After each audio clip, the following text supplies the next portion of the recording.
கட்சியினுடைய தலைவர் தமிழ்நாட்டு முதல்வர் சொல்றாரு, நமக்கு கொள்கை இல்லையா?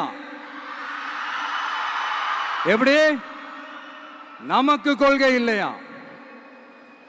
பிறப்புக்கும் எல்லா உயிருக்கும்னு ஒரு அடிப்படை கோட்பாட்டை நம்ம கட்சியினுடைய ஒரு முக்கிய கோட்பாட்டை அறிவிச்ச நமக்கு கொள்கை இல்லையா?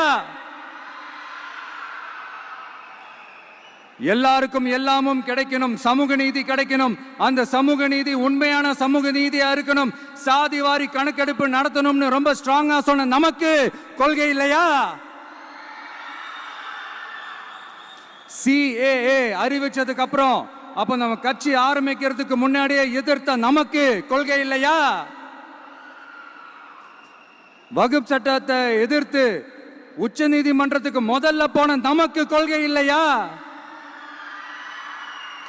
நீட்ட வந்தா ஒழிச்சிருவேன், நீட்ட வந்தா அழிச்சிருவேன், ஆட்சிக்கு வந்தவனே ரத்து செய்யறதே நீட்ட தான், அப்படி இப்படின்னு கதையெல்லாம் விடாம கல்விய மாநில பட்டியலில் சேர்க்கணும்னு சொன்னதோட மட்டும் இல்லாம அதுக்கு ஒரு இடைக்கால தீர்வை சொன்ன நமக்கு கொள்கை இல்லையா?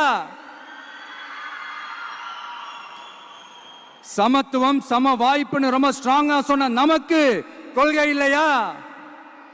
இப்படி கொள்கையை வெறும் பேச்சில மட்டுமே பேசிக்கிட்டு எல்லா கொள்கையும் அண்டர் கிரவுண்ட்ல அடக்கி வச்சுக்கிட்டு என்னமோ இவங்களுக்கு மட்டும்தான் எல்லா கொள்கையும் குத்தகைக்கு எடுத்த மாதிரி, இவங்க கொள்கையே கொள்ளை தானே.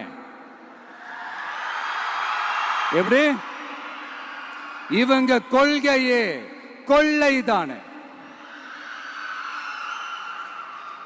இதெல்லாம் மக்களுக்கு யாருக்கும் தெரியாதுன்னு நினைச்சிட்டு இருக்கீங்களா?